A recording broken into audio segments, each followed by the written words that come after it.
梅花盆景在什么时候修剪最好？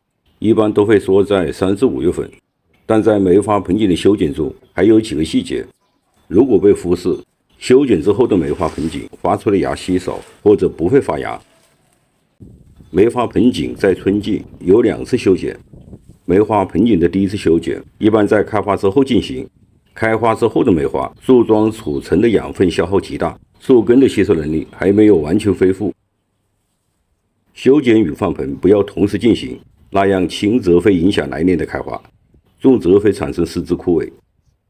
梅花盆景的放盆一定要在开花前进行。像这盆开花之后1个星期，补充了1次回水，等树势恢复之后再动手剪。按照造型的设想，对枝干进行取舍。这种生长在下端弱小的枝条很难增出，在造型中没有太多的作用。这是骨里红，骨头都是红的。修剪取舍的规律一定按照造型枝和基枝加以区分，舍去的重点是基枝。看这对枝，粗枝在同一节点上形成了扁担枝，像这样的枝取舍，剪掉粗枝过密一侧的枝，缺失的空间可以由其他枝来弥补。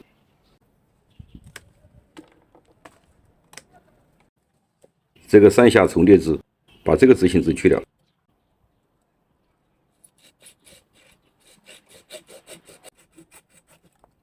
可以形成粗枝方向上的变化，也有一个明显的过渡。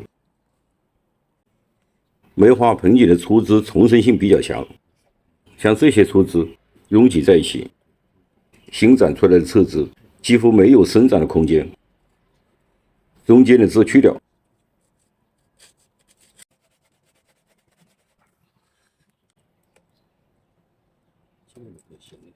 空间打开，就没有那么冗杂了。这个中间的枝也把它去掉，再看看这个粗枝的空间，有一点豁然开朗的感觉。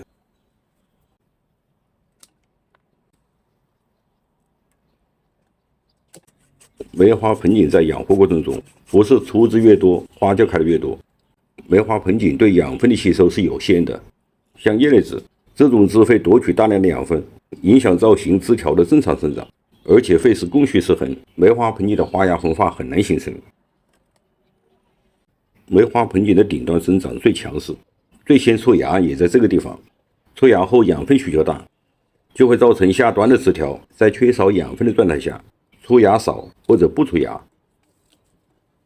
要对这个顶端进行重剪，不要把枝条完全剪掉。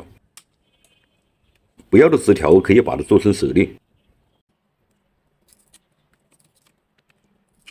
舍裂枝也是造型的表现。像这样不失造型，也抑制了顶端的生长。弧面盆景更显苍劲，梅花在严寒中绽放，更能表现出生命顽强的意境。在修剪中，梅花盆景粗枝接口不要一次性修剪到位，那样很容易产生流胶而不出芽或产生丝枝。等接口干枯再做1次修剪。这些接口都是去年留下的。对梅花枝干腐烂的部分要清理干净。梅花枝干腐烂容易滋生病虫害，清理干净之后刷上石榴合剂。像主干上的接口就要一次性把它修平整，要做好密封，加快它的愈合。看这边粗枝少，像这个枝条又被前面的枝挡住，把这个枝条改成向上生长，这个枝一定要舍去。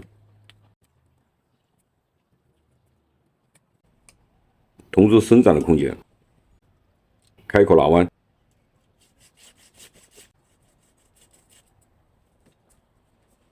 改变枝条的生长方向，吊拿定位，这样改变一下，前后枝条都显露出来，形成了粗枝不同的层次空间。梅花有一定的愈合能力，开口之后一定要做好防水，伤口进水会产生流胶。对梅花盆景的修剪，一定要在没有发芽的时候进行。修剪的时候，盆土一定要偏干，这样可以防止流胶。对梅花盆景的第二次修剪，在见到出芽的时候再做修剪。这一盆是3月中修剪的，现在长得枝繁叶茂，枝条形成了侧枝。像这个枝，下端出芽了，从这里剪掉，把枝条缩短，逼出下端的芽。基本长叶之后，对梅花盆景进行打顶，按粗枝缩短枝条。很多梅花盆景不见出芽，就急忙把枝条剪短，这一点是直接导致出芽少或者是不出芽的主要原因。我是三全农场，感谢您的收看，下期见。